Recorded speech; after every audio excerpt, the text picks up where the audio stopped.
Hello, আমি রাহুল। তোমরা আছো আমার সাথে ম্যাথস এক্সট্রা ক্লাসে। আমরা পেজ 51 এর গ্রুপ এ নিয়ে আলোচনা করব। পেজ 51 এর গ্রুপ এ কি বলে দিয়েছে দেখো। পেজ 51 এর গ্রুপ এর ফার্স্ট প্রবলেম কি বলেছে? ফার্স্ট প্রবলেম বলে দিয়েছে একের 1 ফার্স্ট প্রবলেম বলে দিয়েছে A B C D A বলে দিয়েছে একটা সেট বলে দিয়েছে। এরপর বলেছে ফাংশনটার এফ ইনভার্স বি ফাইন্ড করতে। আচ্ছা, ফাংশনটা কি বলে দিয়েছে দেখি, তাহলেই বলতে পারবো। ফাংশনটার বলে দিয়েছে এই যে ফাংশনটা হচ্ছে সেটা এ কোথায় যাচ্ছে, এ যাচ্ছে ডিতে। এখানে বলে দিয়েছে দেখো, f of a is equals to d. B যাচ্ছে কোথায়? বি যাচ্ছে এতে। সি যাচ্ছে কোথায়? সি যাচ্ছে বিতে। অ্যান্ড ডি যাচ্ছে কোথায়? ডি যাচ্ছে সিতে। তাহলে ইনভার্স মানে ব্যাকে কোশ্চেন করেছে, এটা তো এদিক দিয়ে এদিকে যাচ্ছে, তাহলে উল্টো দিকে কে যাচ্ছে? দেখি, এফ ইনভার্স বি উল্টো, বি উল্টো দিকে গিয়ে কোথায় পৌঁছাচ্ছে? সিতে। তাহলে অ্যান্সার হয়ে যাবে সি। সি অ্যান্সার মানে সি এরটা অ্যান্সার। পরের কোশ্চেন দেখো, বলেছে দুয়েরটা কস ইনভার্স -1, তাই এর সাধারণ মান। আচ্ছা, এটা মানটা যদি বের করতে হয়, কস ইনভার্স মানে একটা তো কোণ, তাহলে সেটা থিটা লেট করে নিলাম। তাহলে বোথ সাইডে কস নিলে কত হবে? -1 is equals to cos theta. তাহলে কস কস ক্যান্সেল হয়ে যাবে, -1 is equals to cos theta. তাহলে cos theta is equals to বলতে পারবো -1 কততে হয়ে যায়? কস কততে হয়ে যায় -1 জানা আছে? জানা যদি না থাকে আমি বলে দিই, কস পাই -1 হয়ে যাবে। কস পাই, তাহলে cos theta is equals two, এটা হলে থিটা ইজ ইকুয়ালস টু হয়ে যাবে 2n পাই প্লাস মাইনাস পাই। এই অ্যাঙ্গেলটাই হয়ে যায়। তাহলে এই রেজাল্টটা কোথায় রয়েছে? 2n pi plus pi, answer c. পরের কোশ্চেন দেখো কি বলে দিয়েছে।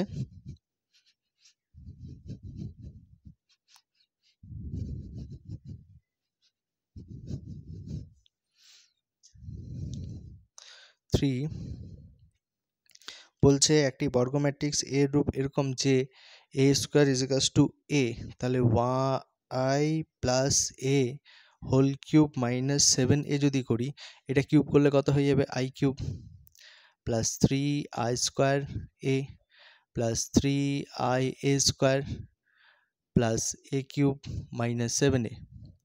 আচ্ছা, আয়ের সাথে যাই মাল্টিপ্লাই করি না কেন আই হয়ে যাবে, plus 3ia plus 3ia square মানে তো এ। আচ্ছা, এ কিউব মানে হয়ে যায় এ স্কোয়ার ইন্টু এ মাইনাস 7a। আচ্ছা, পরের লাইনে বলতে পারবো I plus 3a plus 3a। আচ্ছা, এ স্কোয়ার মানে এ ইন্টু এ 7a। আচ্ছা, এ ইন্টু এ কি বলতে পারবো? 3a প্লাস 3a এ স্কোয়ার। আর এ স্কোয়ার মানে পরের লাইনে কত বলতে পারবো? এ 3a প্লাস 3a প্লাস এ মাইনাস 7a। তাহলে 7a ক্যান্সেল হয়ে গেল, তাহলে পড়ে থাকলো কত? আই। দেখো অ্যান্সার কোথায় আই আছে? আই আছে তোমার সিতে, অ্যান্সার হয়ে যাচ্ছে সি। পরের কোশ্চেন দেখো কি বলেছে। প্রবলেম নাম্বার 4 বলে দিয়েছে f of 2a minus x is equals to minus f of x যদি হয়ে যায়। আচ্ছা, 0 to 2a f of x dx এর ফর্মুলা কি জানতাম?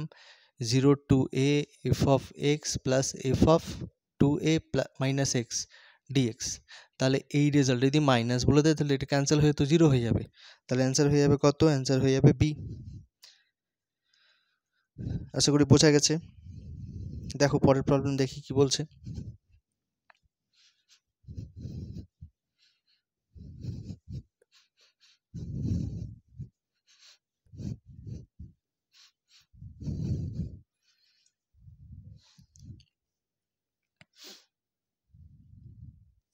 পরের প্রবলেম বলেছে ভি লগ এক্স এর সাপেক্ষে, যার সাপেক্ষে বলবে তাকে যদি ইউ ধরি। আচ্ছা, u is equals to log x and v is equals to x square. তাহলে দুটোকেই এক্স এর রেসপেক্টে ডিফারেন্সিয়েট করলাম। D u by d x is equals to কত হবে? 1 by x and d v by d x is equals to কত হবে? 2x। কাকে কার রেসপেক্টে ডিফারেন্সিয়েট করতে বলেছে? বলছে লগ এক্স এর সাপেক্ষে, মানে ডিভি বাই ডি ইউ যার সাপেক্ষে বলবে তাকে নিচে রাখতে হবে। তাহলে এটা বলবো d v by d x into d x by d u. D তাহলে পরের লাইনে dx বাই du এর রেজাল্ট কত বলতে পারবো x, তাহলে এটা হয়ে যাবে 2x ইন্টু এক্স, তাহলে হয়ে যাবে কত 2x স্কোয়ার। আশা করি বোঝা গেছে, অ্যান্সার হয়ে যাবে কত a। পরেরটা দেখি কি বলেছে, পরের প্রবলেম হচ্ছে প্রবলেম নাম্বার 6 কি বলে দিয়েছে, y is equals to log x, y is equals to log of sin x, তাহলে dy বাই dx এর রেজাল্ট কত হবে, dy বাই dx এর রেজাল্ট হবে log x এর জন্য কত বলতে পারি 1 by sin x, and sin এর জন্য বলতে পারি cos x, তাহলে dy is equals to কত হবে cos বাই sin মানে cot x dx। তোমাকে এখানে কোশ্চেন করেছে অবকল সহগ বললে cot হতো, অবকল যেহেতু বলেছে তাহলে cot x dx অ্যান্সার হবে, cot x dx কোথায় রয়েছে, c অ্যান্সার হবে। আশা করি বোঝা গেছে। পরের প্রবলেম দেখি কি বলেছে,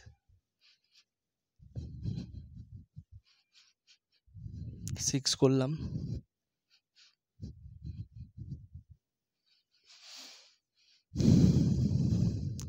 7 দেখি কি বলেছে।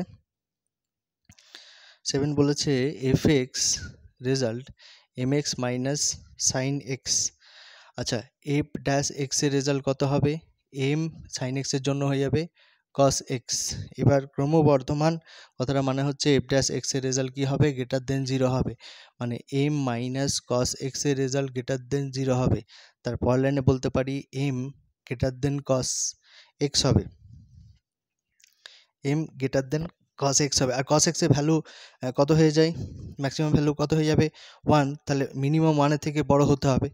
পাশে বলবো cos x এর রেজাল্ট -1 থেকে 1, যেহেতু cos x এর রেজাল্ট -1 থেকে 1 এর মধ্যে cos x এর মড ভ্যালু লেস দেন 1, সেই কারণে m এর ভ্যালু কি হতে পারে 1 এর থেকে, দেখো cos যদি 1 হয় তাহলে এটা পজিটিভ হতে গেলে অন্তত m এর ভ্যালু 1 এর থেকে বড় নিতে হবে। আবার তোমার যদি অসুবিধা হচ্ছে জিওজেব্রা বলে একটা অ্যাপ আছে, ওই অ্যাপ থেকে তুমি ফাংশনটাকে চেক করতে পারো, m এর ভ্যালু m কে mই রাখবে, তাহলে দেখবে যে m এর ভ্যালু গ্রেটার দেন নেওয়ার জন্য তোমার ফাংশনটা ইনক্রিজ করছে। দেখে নাও একটু অ্যান্সার কত হয়ে যাবে, m গ্রেটার দেন 1। আচ্ছা m গ্রেটার দেন m এর পজিশন এখানে মিউ রয়েছে, অ্যান্সার সি হবে, যে m এর পজিশন এটা মিউ হবে। পরের কোশ্চেন দেখো, পরের কোশ্চেন বলেছে কত, প্রবলেম নাম্বার 7 বলেছে এই বিন্দু থেকে এই সমতলের উপর অঙ্কিত লম্বের পাদবিন্দুর স্থানাঙ্ক এত এত। আচ্ছা সমতলটা বলেছে 2x plus 4y minus Z is equals two 2, তাহলে বিন্দুটা পুট করে দিই, বিন্দুটা পুট করলে, আচ্ছা এই বিন্দুটা পুট করলে কি হবে দেখো তো, -1 যদি পুট করে দিই -2 পুট করলে -8, অ্যান্ড -8 পুট করলে +8, তাহলে ক্যান্সেল করলে কত হচ্ছে -2, তাহলে এই বিন্দুটা যদি সমতলের উপরে অবস্থান করতে হয়, বিন্দুটা তো স্বতঃসিদ্ধই করছে না। তাহলে পরের অপশনটা দেখি, অপশন বি কি করতে চাইছি বলো তো, অ্যান্সারটা দিয়েছে আমাকে যে এই বিন্দু থেকে এই সমতলের ওপর লম্বের পাদবিন্দু ডি ফাইন্ড করতে বলেছে, আর ডি দেখলাম এ বি সি ডির মধ্যে যে কোনো একটা হবে, এ বি সি ডি এই বিন্দুগুলোর মধ্যেই একটা হবে, তাহলে সেটাই যদি হয় তাহলে ডি সমতলের ওপর রয়েছে, ডি সমতলের ওপর রয়েছে, ডি যদি সমতলের ওপর থাকে, ডি যদি আমার সমতলের ওপর থাকে তাহলে ডি আমি স্বতঃসিদ্ধ করিয়ে দেখবো যে কোনটা স্বতঃসিদ্ধ করছে। প্রথমটা তো করলো না, দ্বিতীয়টা দেখি 1 মানে 2 হবে, সেকেন্ডটা 2 যদি পুট করি তাহলে হবে 8 অ্যান্ড -8, তাহলে 0 হয়ে গেল। থার্ড হচ্ছে 1 যদি পুট করি 2 - 4 2 যায় 8 অ্যান্ড -8, 8 ক্যান্সেল হলো, এটাও -8 কি করে ক্যান্সেল হয়, তাহলে হয়ে যাচ্ছে কত 2 - 16 মানে -14। আর পরেরটা হচ্ছে পুট করি 1 পুট করলাম 2 পুট করলাম 8 অ্যান্ড +8, তাহলে 16 আর 2 18, তাহলে স্বতঃসিদ্ধ করছে কে একমাত্র, এটা 0 কেন লিখে দিচ্ছি, এটা 2 হচ্ছে স্বতঃসিদ্ধ, ডান দিকের সাথে শুধু এই মাত্র এইটাই করছে, বি করছে, তার জন্য অ্যান্সার হয়ে যাবে বি এরটা। এবার যদি দুটো স্বতঃসিদ্ধ করতে এরকম তো হতেই পারতো, সমতলের ওপর দুটো বিন্দু বলে দিয়েছে, তাহলে তোমাকে কিন্তু ডি বিন্দু ফাইন্ড করতে বলেছে, এই বিন্দুটা ফাইন্ড করতে বলেনি, তাহলে দুটো বিন্দু স্বতঃসিদ্ধ করে গেলে তোমাকে তখন চেক করতে হতো এই বিন্দু পি আর ডি, পি এর ডাইরেকশন রেশিও বের করতে হতো। পি এর ডাইরেকশন রেশিও আর সমতলের অবিলম্বের ডাইরেকশন রেশিও হয়ে যায় 2 4 -1, সেইগুলোর রেশিওগুলো কি হয়ে যাবে, সমান হতো। মানে A1 A2 তোমাকে দেখাতে হতো, এটা ডাইরেকশন রেশিও বের করতে হতো A1 B1 C1 অ্যান্ড এটা হচ্ছে A2 B2 C2, তাহলে দেখাতে হতো A1 by A2 is equals to B1 by B2 is equals to C1 by C2, যেই দুটো স্বতঃসিদ্ধ করতো। একবার এটা নিয়ে করতে হতো, একবার এটা নিয়ে করতে হতো। তাহলে তখন একটু ঝামেলার ছিল, বাট এখন কোনো ঝামেলা নেই যদি একটা বিন্দু স্বতঃসিদ্ধ হয়। পরের কোশ্চেন দেখি কি বলেছে।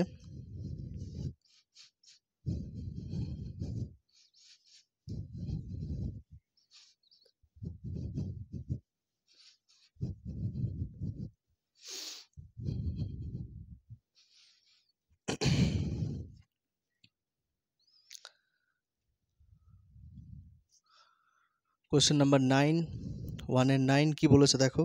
1 এর 9 বলেছে কোনো একটা ঘটনা যদি এ হয় তাহলে ঘটনা না ঘটার প্রবাবিলিটি বলে দিয়েছে কত, 4/7। আচ্ছা, আমরা জানি probability of a plus probability of a complement is equals to 1, তাহলে probability of a complement is equals to কি বলতে পারবো, 1 minus probability of a is equals to 4/7। আচ্ছা, তাহলে প্রবাবিলিটি অফ এ কে ওইদিকে নিয়ে গেলাম, 1 minus 4/7 is equals to probability of A, তাহলে প্রবাবিলিটি অফ এ রেজাল্ট কত পেয়ে গেলাম, 7 মাইনাস 4 মানে 3/7 is equals to probability of A. আচ্ছা, আমাকে জিজ্ঞাসা করেছে প্রতিকূলের সুযোগ। প্রতিকূলের সুযোগ কত হবে, প্রতিকূলের সুযোগ, প্রতিকূলের সুযোগ যদি বলতে চাই তাহলে বলতে হবে যে প্রবাবিলিটি অফ প্রতিকূলের রেজাল্ট আগে হবে, ভাই প্রতিকূল বলছি, এ কমপ্লিমেন্টের প্রবাবিলিটি রেজাল্ট আগে হবে, A complement is to probability of A. তাহলে সেটা যদি হয়ে যায়, এ কমপ্লিমেন্টের রেজাল্ট কত দিয়েছে, 4/7 ইজ টু 3/7, তাহলে অ্যান্সার হয়ে যাবে 4:3। রেশিওতে ভগ্নাংশ তো থাকে না, রেশিও, তাই 4:3 অ্যান্সার হয়ে যাবে আমার সি। আগের অ্যান্সারটা হয়েছিল বি। আচ্ছা, লাস্ট প্রবলেম নাম্বার 10 কি বলেছে, ভেদমান আর থেকে ছোট। আচ্ছা, ভেদমান এখানে হয়ে যাবে, দেখো আমরা জানতাম যে পি প্লাস কিউ এর রেজাল্ট 1, পি প্লাস কিউ এর রেজাল্ট 1 অ্যান্ড ভেদমান মানে কত জানি, ভেদমান মানে জানি এন পি কিউ, মধ্যক মানে হচ্ছে এক্সপেকটেশনের ভ্যালু হচ্ছে এনপি আর ভেদমান মানে হচ্ছে এনপি কিউ। আচ্ছা, এই রেজাল্ট যদি 1 হয়ে যায় তাহলে আমি 4PQ ইজ ইকুয়ালস টু কত বলতে পারবো, দেখো তো, পি প্লাস কিউ সেটার whole square minus p minus q সেটা whole square, a plus b সেটা whole square minus a minus b whole square is equals to 4AB হয়ে যায়। তাহলে পরের লাইনে আমি দেখতে পাচ্ছি যে এই রেজাল্টটা ইজ ইকুয়ালস টু, এই রেজাল্টটা ইজ ইকুয়ালস টু যদি 1 বসে যায় তাহলে 4PQ ইজ ইকুয়ালস টু বলতে পারবো 1 মাইনাস পি মাইনাস কিউ সেটার whole square, p minus q সেটার হোল স্কোয়ার। আচ্ছা, পি মাইনাস কিউ সেটার whole square is equals to বলতে পারবো, এটাকে এদিকে নিয়ে আসলে আর এই টার্মটাকে ওইদিকে নিয়ে গেলাম তাহলে 1 মাইনাস 4PQ বলা যাবে। আচ্ছা দেখো, যে কোনো প্রবাবিলিটি রেজাল্ট বা সরি যে কোনো হোল স্কোয়ার রেজাল্ট বলতে পারি greater than is equals two 0, তার মানে এই রেজাল্টটা ইজ ইকুয়ালস টু এটা আছে, মানে 1 মাইনাস 4PQ রেজাল্টটা greater than is equals two 0 হবে। তাহলে পরের লাইনে এটা ওইদিকে নিয়ে চলে যায়, 1 greater than is equals to 4PQ 4টাকে ডিভাইডেড করে দিলাম, 1/4 greater than is equals to PQ, both সাইডে n মাল্টিপ্লাই করে দিলাম, তাহলে n/4 greater than is equals to NPQ। তাহলে NPQ রেজাল্ট কি পেলাম, n/4 এর থেকে ছোট, n/4 এর থেকে ছোট হলে, আচ্ছা সিটা ছিল আগেরটার অ্যান্সার, এটা অ্যান্সার হয়ে যাবে বি, এটা অ্যান্সার হয়ে যাবে বি, এটা অ্যান্সার হয়ে গেল বি, প্রবলেম নাম্বার 10। ঠিক আছে, চলো পরের ক্লাসে দেখা হচ্ছে তোমার সাথে।